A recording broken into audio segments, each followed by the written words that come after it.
I wouldn't be behind this podium today without the queer and transgender public health practitioners who gave me the courage, the community, and the resources to create a life that was truly mine. My name is Yvonne Shao, and I am a Master of Public Health candidate working in the field of trans health equity.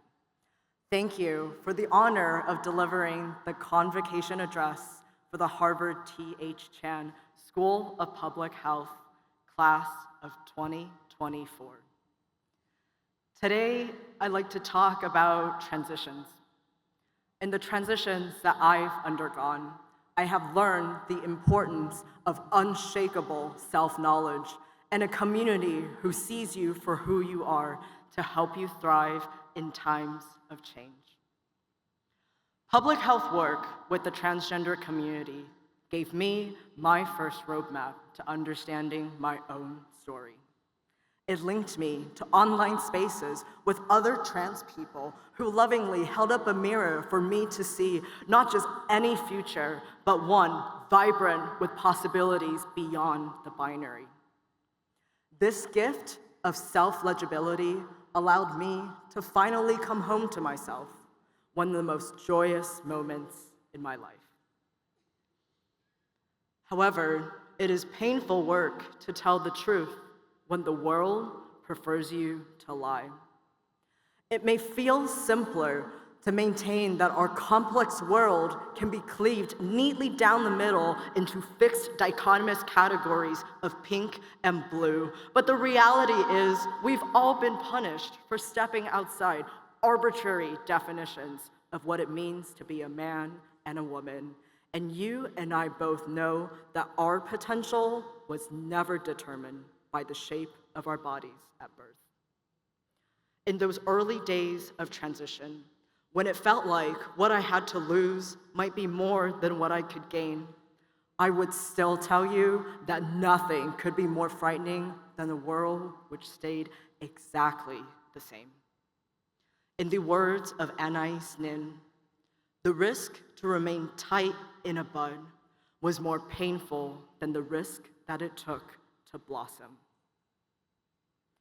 We don't always get to pick when or where our transitions take place. We all chose the field of public health, not because it's easy or convenient, but because we have been called to this work, because we have all experienced or observed injustices, because we know that letting things stay the same is not an option. As public health practitioners, we are familiar with the uncertainty and loneliness of changing the status quo, especially if you are the first and only in your field, especially if some people do not want the changes that you are leading this world through. In these times, you cannot and will not walk alone. I experienced the powerful support of this community the first time I spoke about my organization, Trans Health HQ, in public. 10 minutes before the event, another public health student and my friend, KJ, found me sobbing outside the auditorium. I recounted to her the daily conversations I had with powerful people who told me that they didn't think that there was a case to address health disparities in my trans community and that I should give up because they thought change was impossible. When the professional reception to my work was so personally dehumanizing, it no longer felt safe to talk about being trans and working with trans kin in a room full of strangers. In response, KJ pulled me to my feet and she said, "I see you. I believe in the work that you're doing, so just look at me when you're talking." And I did just that. I found her eyes in the crowd, looked at nobody else, to finish that first conversation, which gave me the confidence to have many, many more, until I found the right supporters at Harvard and beyond who believed in my public health calling and never once questioned the importance of minority health.